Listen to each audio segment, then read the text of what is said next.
Ghosts, spirits, poltergeists, demons. Do they exist? Is there life after life? Are there unseen entities around us? Can they communicate?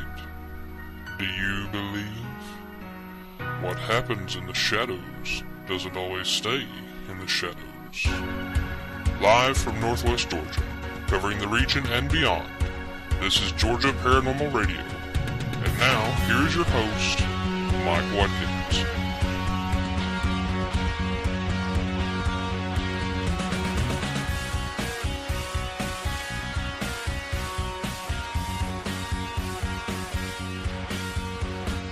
Well, good evening, ladies and gentlemen, and other trans and non-gender specific species that may be listening. This is Georgia Paranormal Radio, and I am your host, Mike Watkins. I am so very glad that you have joined me this evening. It is Sunday night, July the 15th, as I am recording this. And it is a temperate night here in the big city of Lafayette, Georgia. The crickets are chirping, and then those other things that make summertime noises at night are doing their noise making around here. So it's a nice, pleasant evening. We've had a rain shower today, and things are calming down, and I am in the mood to talk. Yeah, I don't know why that is, but maybe it's because I've been on vacation. Well, I wouldn't really call it a vacation, but I've been out of work for the last 3 days and haven't had anybody to yap at. So you good folks are my new best friends / victims. So we're just going to talk tonight.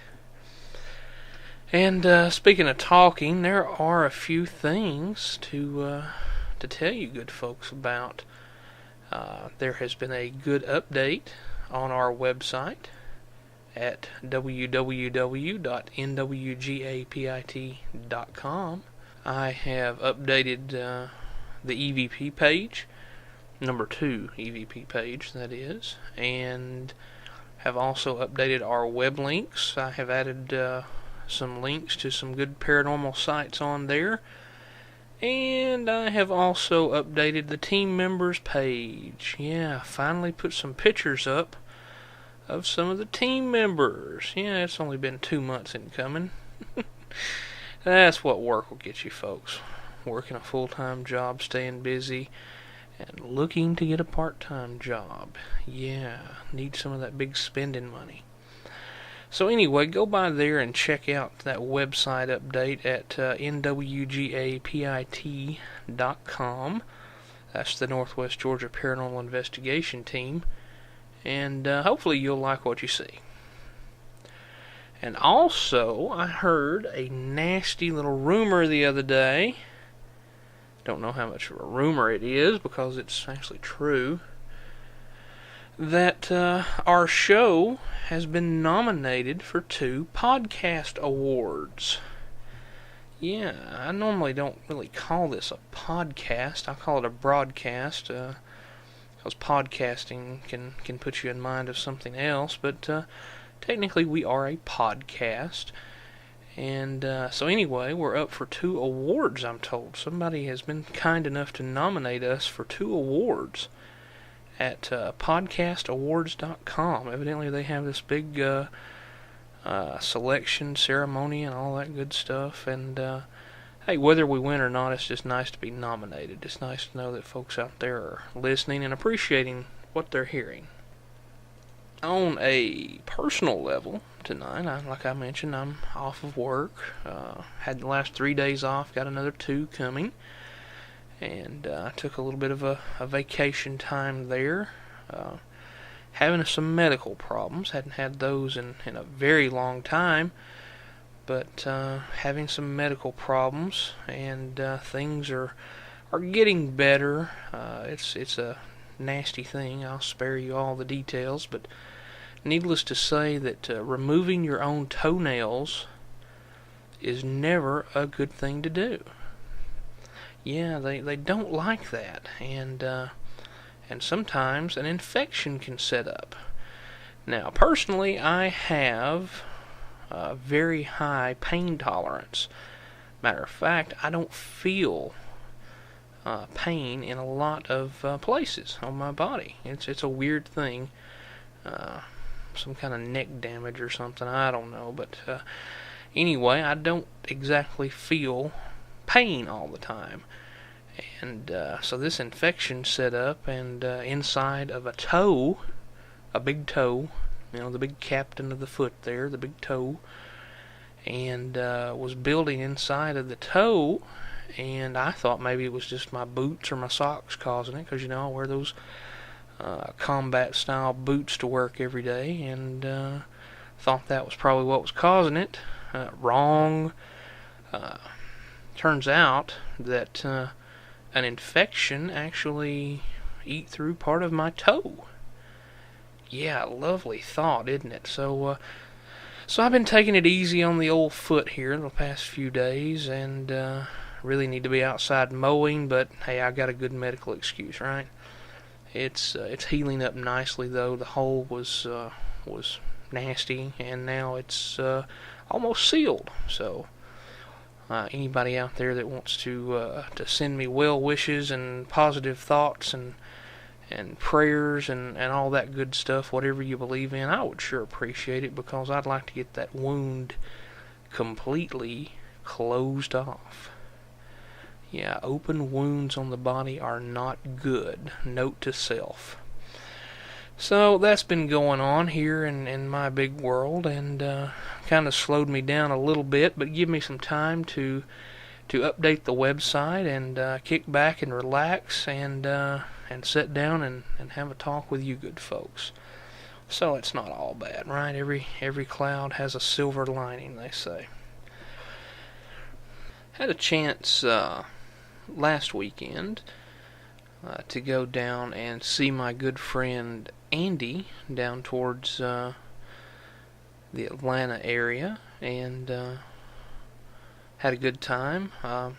He had me down to investigate one of his friends' places. Just wanted me to kind of check it out and see if I could pick up on any activity. They were thinking that their house might have some activity in it, and so I went over with Andy to his friend's place and ran the good old EMF meter through there and recorded some EVP, and didn't get anything on either piece of equipment. Didn't have any holy grail apparitions appear before me or anything like that, and but it was just good to get out and practice my trade here, or my hobby, I should say. It's not really a trade if you don't make money doing it, but hey, we don't do it for money. We do it to help the community. So got to go out down there and maybe put somebody's mind at ease, I hope.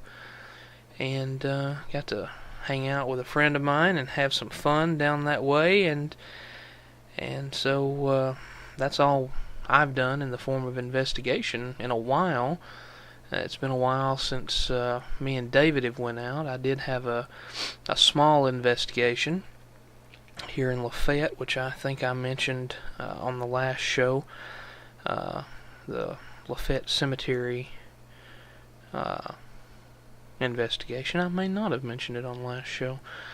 We had a group of folks, well, 2 people, come up from Florida, and some friends of a friend, somebody on the team, and they wanted to go out and do some paranormal investigating up here. They're investigators down their way, and so we had to kind of divert and go to a different location than we'd planned, but we had a good time, and while I didn't catch any real evidence there, other than the orb photos, and they really didn't catch anything except orbs, a good time was had. And so those are about the only 2 investigation reports that I can think of. So that boring life, I know. Well, later on in the show we're going to talk a little bit about ghost hunting technology. I like to do that every now and again as just talk about technology. Some folks start listening and don't go back and listen to the archives or anything like that, so they may miss out on some of the shows or topics that we have done about technology and EVP and all that good stuff. And so later in the show, we're going to talk about ghost hunting technology. Right now, though, I'm going to do a little segment about feedback. Yeah, reading that feedback. It makes everybody's day all around where feedback is concerned. I enjoy getting it. Hopefully the good folks enjoy sending it, and maybe they enjoy hearing it kind of read back on the air. Just my way of saying thank you for thanking me. So the first thing we're going to tackle, first and second, are from the same person, Richie Summers, and he just let me know that he enjoyed episode 31 and 32.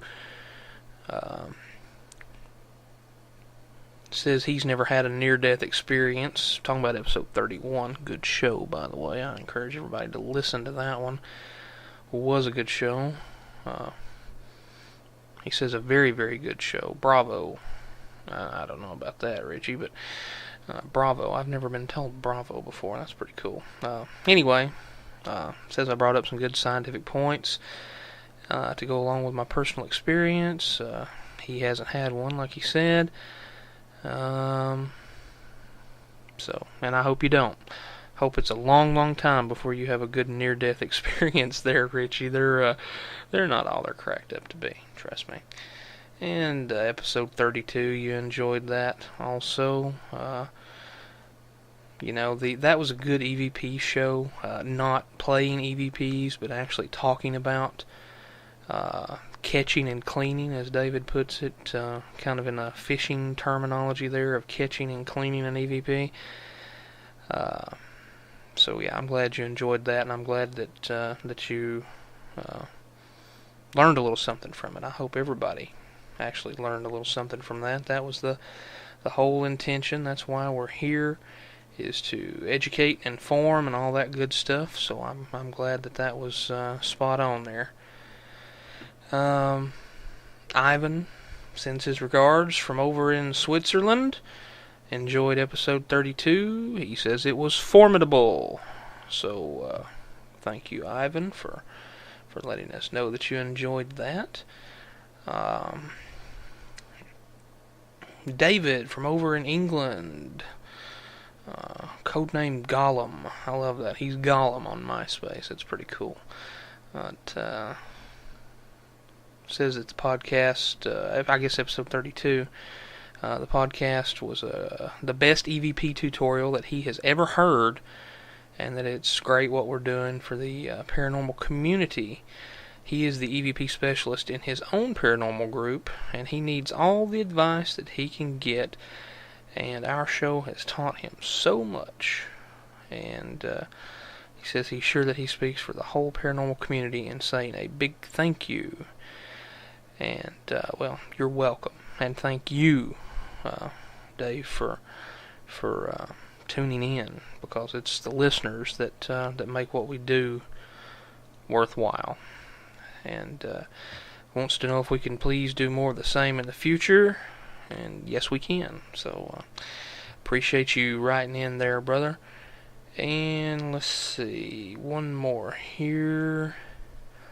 Jenna from Alabama. Hey, you're next door neighbors with the good state of Georgia here. All right, Jenna. You want to know when we're going to do a live show. Never. Probably never. You do not want us doing a live show, especially if you put David and I in the same room. You do not want us doing a live show. The things that we discuss on air are just a fraction of what's really there. We edit out a lot of stuff. So you don't really want either one of us doing a live show, because it's funny, but it would take forever. So, that hour and a half episode last time was edited down quite a bit. So David and I have a tendency of having fun when we get together. So anyway, when will we do a live show? Not gonna happen. And plus, our setup here on the Libsyn network is not for live shows. I mean, we can do what they call a quick cast, a quick broadcast, which is, playing it immediately upon them receiving it, which is what we do anyway. As soon as we upload the recording here, it's available to you guys. I don't hold it back any longer than it takes for me to edit it and clean it up. So our setup just wouldn't allow it. You don't want to hear us live because it's just ridiculous. And thank goodness for editing software, because sometimes I say stupid things or inappropriate things that I have to really, really edit out. So no live shows for me. Now, if you were up in this area, you would see that sometimes we are on live on UCTV3 up here. We do been on Night Talk up there, which is a live 2-hour television show that runs Monday through Friday from 9 to 11. We've been on there a couple of times and had a lot of fun doing it, but you really have to use that censor in the mind and censor yourself, because there are certain things you just cannot say or do on radio or television, and keep a good clean rating, that is. So anyway, no live shows, but thanks for asking. I appreciate that. And last show I asked David about he was kind of stressed. David was a little stressed, and I asked him if he had been getting enough ketchup in his diet. Yeah, ketchup. It's a good mellowing agent. It contains the natural mellowing agents there. And as crazy as people thought I was, let's just hear from our new sponsor, the Ketchup Advisory Board. The Ketchup Advisory Board. These are the good years for me and Barb. A new donut shop opened at the mini mall. And now that local teens have a place to get fresh Bismarcks, they no longer belong to gangs. Barb's uncle died and left us a mink farm that, with very little remodeling, we turned into a retirement village. I discovered a way to turn up our freezer so that it makes ice cubes out of tequila. We should have been happy. Then one night I found Barb sitting in the kitchen, staring at a plastic bottle of water. Honey, what's wrong? Oh, Jim, I was just reading this new study that says bottled water isn't that different from water right out of the tap. I mean, can you believe it? Oh, I feel like such a fool. I mean, water from France, and now they're saying it's just water. It makes you wonder what else isn't true. I mean, what about fiber? Is that a big hoax? Oh, I just feel my whole belief system is coming apart. And what about Ivory soap? I mean, sure, it's 99 and 44, 100% pure, but pure what, huh? And what about that USDA stamp on the rib roast? I mean, well, what if it means unsure, don't ask, huh? I mean, who can you trust now? And what about olive oil? Maybe it's not virgin at all. Maybe it's very experienced and rather cynical. Well, there's one thing that's never deceived us, Barb. Well, what's that? Ketchup. Ketchup's all natural ingredients don't come from France. They come from honest American tomatoes. And ketchup's natural mellowing agents take the sting out of getting rooked by foreigners. What do you say we go make some rice and put ketchup on it? These are the good times, living on the coast. Our lives kept in balance, our troubles diagnosed. Life is flowing like ketchup on French toast. Ketchup for the good times. Ketchup, ketchup.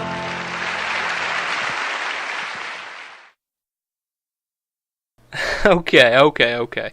Yeah, that's a little long, but hey, I hope you enjoyed that. That's a little snippet that I borrowed. Wink, wink, nod, nod, nudge, nudge. borrowed from a show called A Prairie Home Companion with Garrison Keillor, and that's one of the Ketchup Advisory Board's commercials for that show. So anyway, just so you know, I wasn't making it up. It's a real made up thing. It makes no sense. It's not really real, but it's really real. Go and figure. Well, anyway, let's take a real commercial break, and when we come back, we are going to talk about some ghost hunting technology.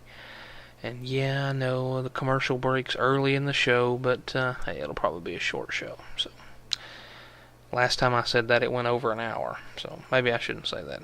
Anyway, commercial break. We'll be back after this message from our sponsor, the Northwest Georgia Paranormal Investigation Team. Be right back. Hey folks, Mike Watkins here. Many of you know me as the host of Georgia Paranormal Radio, but I'm also the founder and general manager of the Northwest Georgia Paranormal Investigation Team, which is an anchoring sponsor of this program. The Northwest Georgia Paranormal Investigation Team was founded back in 2004 as a scientifically based research and documentation team. This investigative group has over 17 years of combined experience in dealing with the paranormal, and the unique perspectives and specialties that each member investigator contributes really gives you the full package. You can trust the Northwest Georgia Paranormal Investigation Team to thoroughly, yet discreetly and confidentially, investigate and document any paranormal phenomenon that you may be experiencing. The Northwest Georgia Paranormal Investigation Team serves a large area of North Georgia, North Alabama, and even Southeast Tennessee. As always, their time and services are 100% free of charge. All they ask for is an invitation from you to let them investigate those cold spots, bumps in the night, or anything else paranormal. And contacting them couldn't be any easier either. Just go to www.nwgapit.com and check them out. The Northwest Georgia Paranormal Investigation Team, proudly bringing you Georgia Paranormal Radio and proudly investigating what you fear.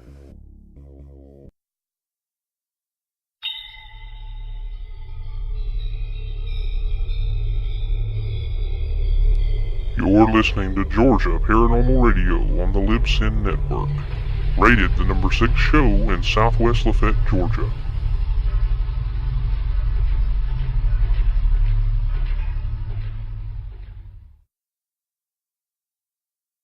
Alright, welcome back everybody.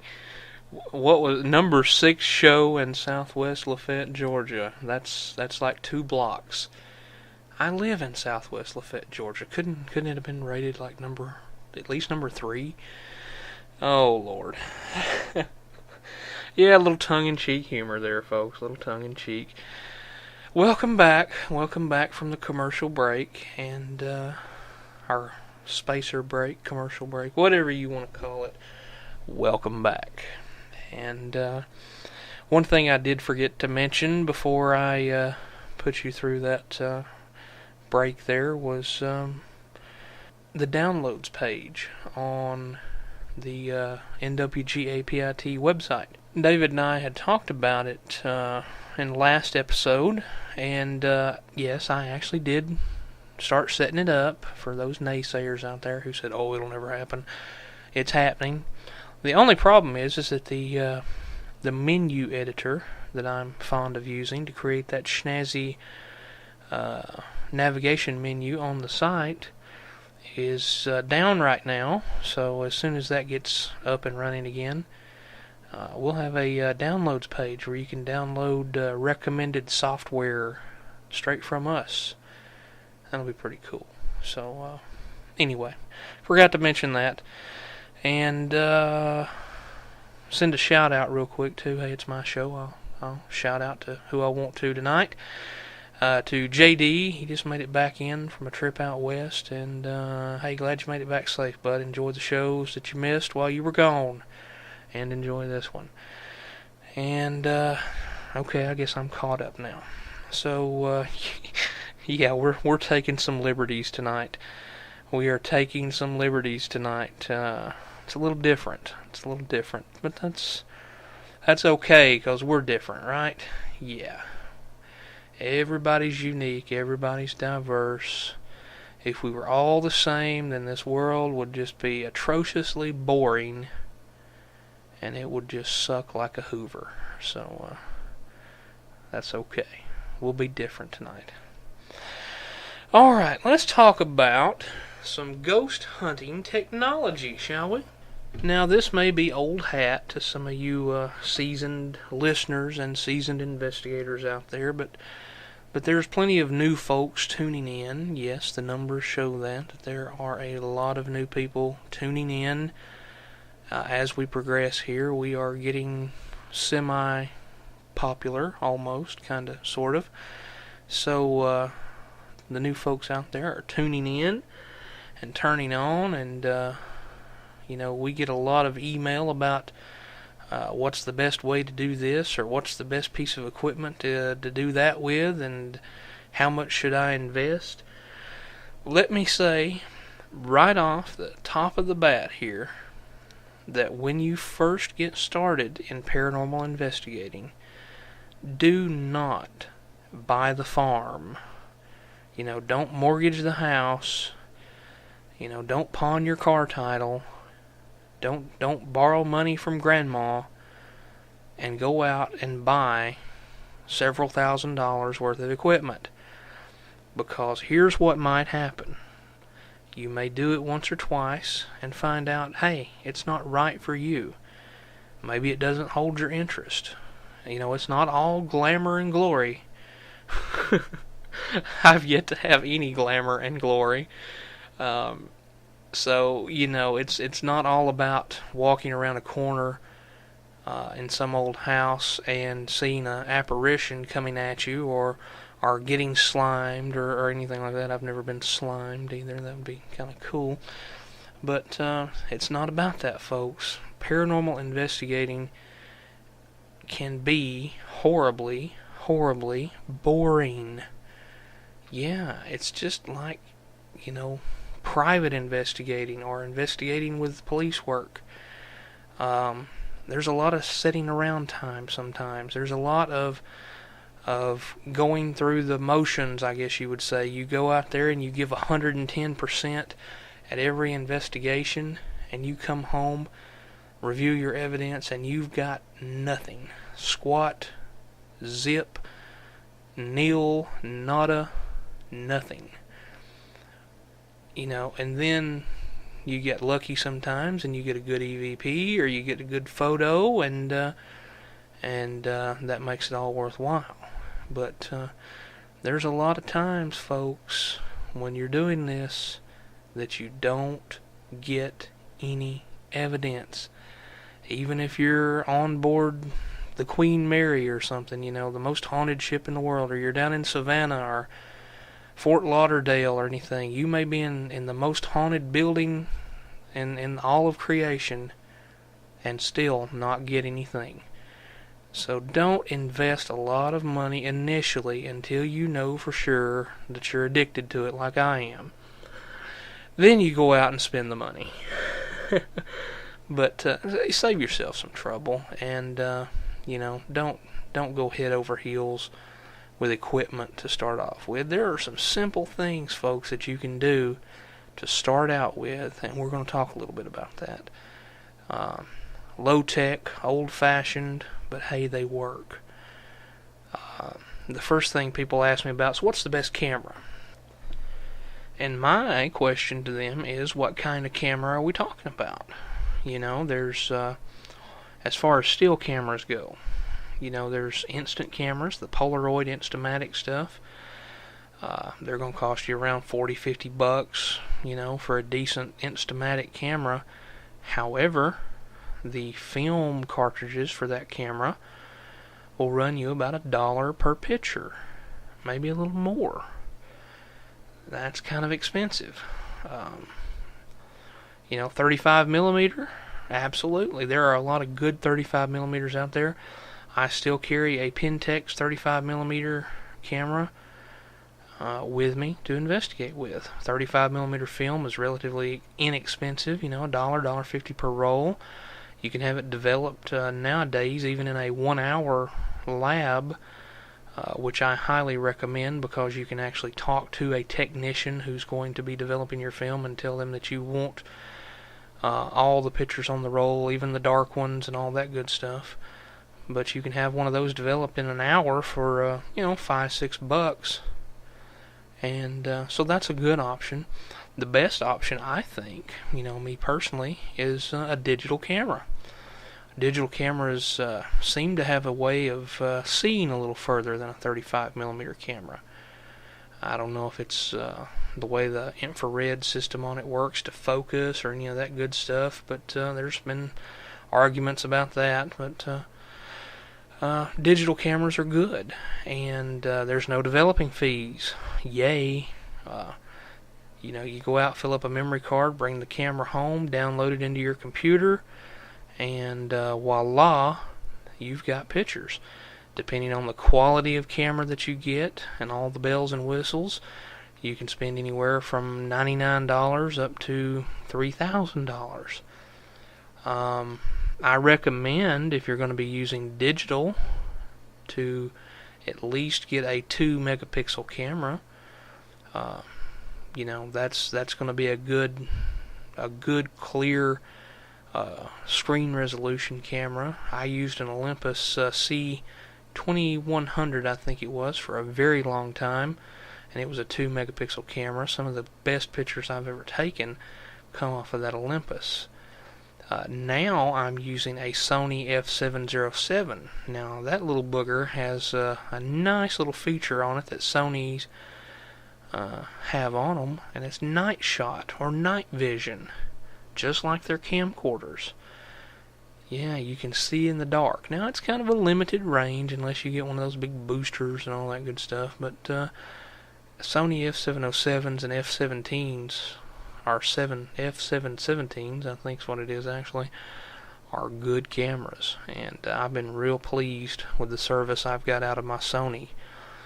So, hey, you can find one of those on eBay. God love eBay. You can find one of those there for like $150, $200 if you really look.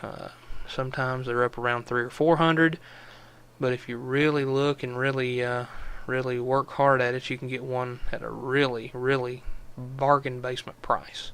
The Sonys are just what I prefer. Get whatever you're comfortable using. You may not want all the bells and whistles. I like them. They're nice.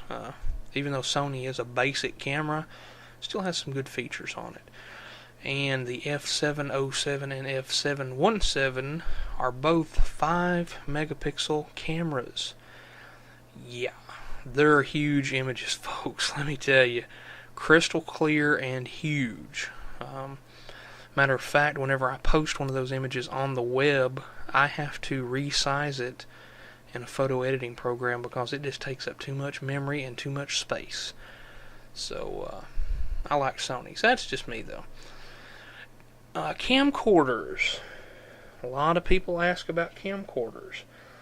Well, it is a camera, but it's a motion camera. It's a motion picture camera as opposed to a still frame camera. So a camcorder is a handy thing to have. Set it up and leave it running, and you might catch something while you're not there. You may catch somebody trying to fool you with one of those. That's happened to us before.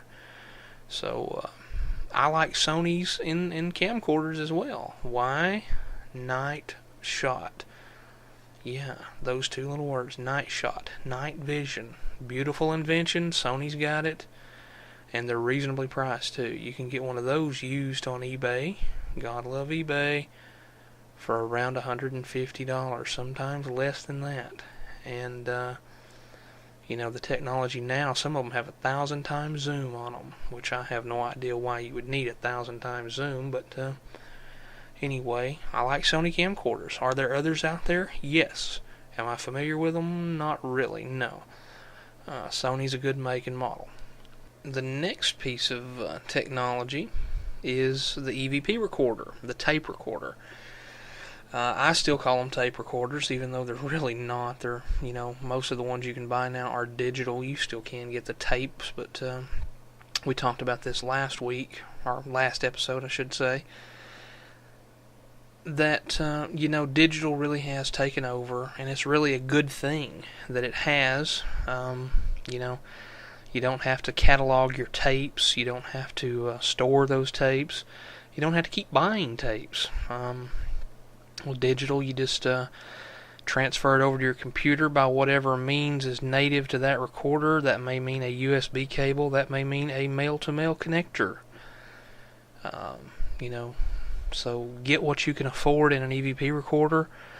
I personally would not spend over $50 or $60 for one. That's just me. Is it essential that you have one? To me, yes.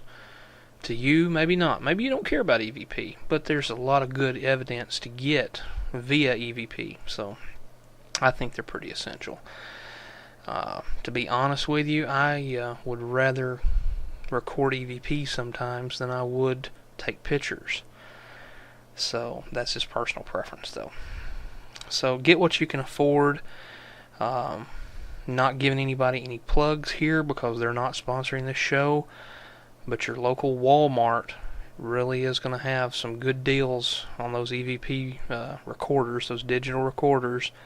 They carry Sony and RCA and I think Olympus. So they have some choices there and some reasonable prices. So as much as I hate to give them a plug, I'm giving them a plug. Check with Walmart when buying a digital recorder to record EVPs. EMF meters. Lots of questions about EMF meters. Are they essential? Absolutely not. Are they nice to have? Absolutely. What kind do I have?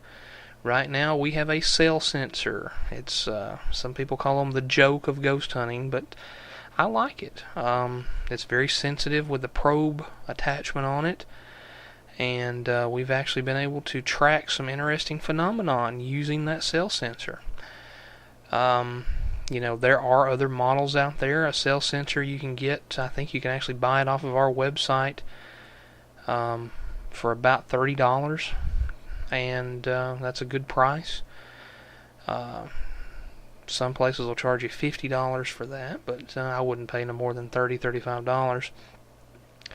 There are others out there that can run up into the $200 or $300 level for just a little handheld box. There's one in particular that's right around the $100 region. It's like a Sperry type, Sperry, and I think it's made by X-Tech or Exec-Tech or something like that.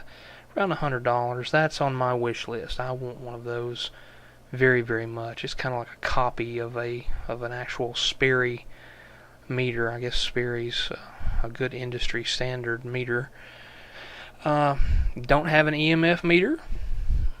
Don't worry, because you can get something for under $5 at your local sporting goods department or sporting goods store that may work just as well. What is it? A compass. Yeah, a simple compass. When a compass encounters a magnetic field that's fluctuating, what does that compass do? It spins around. It will not lock on to north. It's not nice and flashy. It's not electronic. It doesn't go beep, beep, beep, beep, beep whenever you get something, but it works. It's kind of redneck ghost hunting, but it works. And there's nothing wrong with being a redneck. I'm kind of proud of it. So yeah, that works. Geiger counters. Oh Lord, Geiger counters. You can spend bukus of money on Geiger counters. Are they essential? Absolutely not. It's just eye candy. If a ghost is emitting that much radiation, you need to stay away from the ghost. I personally am not a fan of glowing in the dark. So, I guess it's a nice tool to have. I have one, absolutely. Has it ever went off? No. Am I sure I'm using it right? No. I mean, it's got an on-off switch. How hard could it be? But anyway, they're not essential, folks. If it comes down to taking your family out to dinner or buying a Geiger counter, go for the family. because it's much better. Trust me. What else is there? Infrared thermometers and the non-contact thermometers. Are they essential? No. Are they handy? Yes. Tracking cold spots and temperature differences. Shining the laser at your teammates and scaring them in the middle of the cemetery. That kind of thing. Yeah. They're good to have. Essential, like I said, no, but they are good to have. And you can figure on spending $70 to $80 for a good one. They make them that are $200 or $300. I wouldn't spend over $100 for one. Matter of fact, I think I paid about $69 for mine. At which, the time that I bought it, I thought that was a little high, but it's handy. And walkie-talkies. Now those are good if you're in a team situation and you want to use those to communicate back and forth. That way you don't have to yell at people across great distances. That's a handy thing to have. That's always in my toolbox.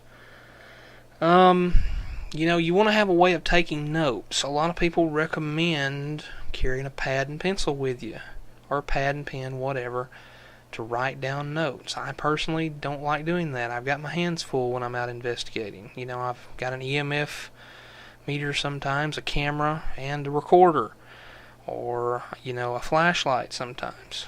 I've only got two hands. I don't have time to put everything down, to write a quick note. So what I recommend is that handy dandy little digital recorder that you're carrying to capture ghosts. Hey, make a note. Say, hey, at such and such time, Jim Bob sneezed over here. So if this thing picks it up, that was Jim Bob sneezing. Or there's a dog barking in the distance, or a car went by, or Sally Sue just had a cold chill, or, she got her hair pulled, whatever. Make a note. Just say, say it. And, hey, save yourself the pad and the paper trouble, right? Anything to make life easier is what I'm all about. Definitely have some means of timekeeping, whether it's a watch or whatever. I personally don't wear a watch. I do carry a cell phone, big old clock on the front of it. Love the cell phone. It's good for emergencies in case you get, fall and break your leg, and or somebody on your team falls and breaks their leg. You can call for that big ambulance to come and pick somebody up. It's also good for time. At 9:30, Sally Sue had her hair pulled. At 9:35, Billy Bob was kicked in the shins. Something like that. Make notes like that and list the specific times. That's where your watch or your cell phone is going to come in handy. And, let's see, what else can I think of that you could spend money on or not? A lot of people, there's some software out there. It's like a mobile analytical lab almost. I mean, it's weird. You hook up this software to your computer, and you hook up a bunch of instruments to your computer, your laptop. Obviously, you're not going to haul around a desktop with you and have it out in the middle of nowhere. But you can hook up these sensors and all this equipment to your laptop, and this software will record and analyze any noise fluctuations or magnetic fluctuations or any kind of fluctuations. Swamp gas reflecting off Venus even, probably. Is it essential? To me, no. Some people may like it, but I don't have it yet, and I don't foresee buying it in the near future. Let's see. What else can you spend money on? Oh, I know exactly what else we could spend money on. That is a thermal camera. If you have $10,000 laying around to lay down for a good thermal camera, then please do so. They are nifty. And you see the guys on TV, Taps, using one a lot, and they actually get some interesting things on it. But, boy, I'd love to have a good thermal camera like that. So if you have the $10,000, holler at me. I'm your new best friend when you get it. Closed circuit television systems, the the 4-camera monitoring thing, that's good. You know, we use camcorders for that, but you could actually run cameras and have it hooked up to a DVR and all that good stuff if you have the money to spare. Heck, that's all I can think about. I'm sure I'm leaving out some crucial piece of technology or equipment or information that you folks are out there screaming at me about, but that's all I can think of right now. Imagine that. I'm almost out of things to say. Anyway, I hope you find that informative, and if you have any equipment questions or paranormal questions, or just get bored and want to entertain me and yourself for a while, you can always contact me. Everybody knows how to get in touch with me, Mike at nwgapit.com. I'm on MySpace, which I've updated my MySpace page here recently. That's myspace.com/nwgapit. Always love adding new friends and hearing from my old friends and supporters of this broadcast. Let's see. Forums. Yeah, the forums are still alive. They're not kicking high, but they're kicking. And you can link through that through our main page. Just go to the message board forums, click on that little tab, and it'll take you there. The address is just ungodly long, and I couldn't really remember it if I tried. That's why I use links. And let's see, how else can you yell at me? I could give you my cell phone number, but I enjoy sleeping at night, so we won't do that. So I guess that's all I have to talk about for the night.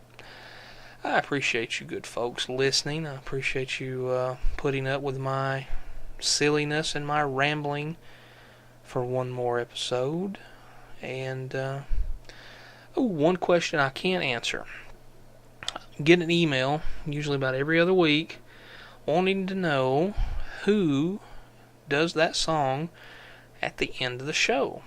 Well, it's a fellow by the name of Devin Anderson, and he actually, there's a little thing on the website for Georgia Paranormal Radio, the actual show website, down at the bottom, that gives Devin credit for that song. The song is called The Hump, and H-U-M-P, The Hump. And Devin Anderson is the fellow that does it. He's from up in the greater northwest part of the country there, Washington or Oregon, somewhere around there. Real nice fella, real talented fella. There's some links on the radio show's website at www.gaparadio.com. You can click on the links down there, and it'll take you to a place where you can listen to 3 of his albums. Yeah, full albums for free. He does all of his music for free, and he does an excellent job. Real nice guy, real talented. That's all I can say about him. But the song is called The Hump, and it's by Devin Anderson, and he's a good guy. And I encourage you to listen to his music. I actually listened to several of his songs. So, that'll answer that question, maybe. And that is officially all I have to talk about for the night. So I will say this to you. If you go out there and do any investigating, be careful. Take an extra 5 seconds and do things right, folks. Because your friends will appreciate it. Your family will appreciate it. You're going to appreciate making it home in one piece. And I will certainly appreciate having you back here with me next time on Georgia Paranormal Radio. Good night, everybody.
underground.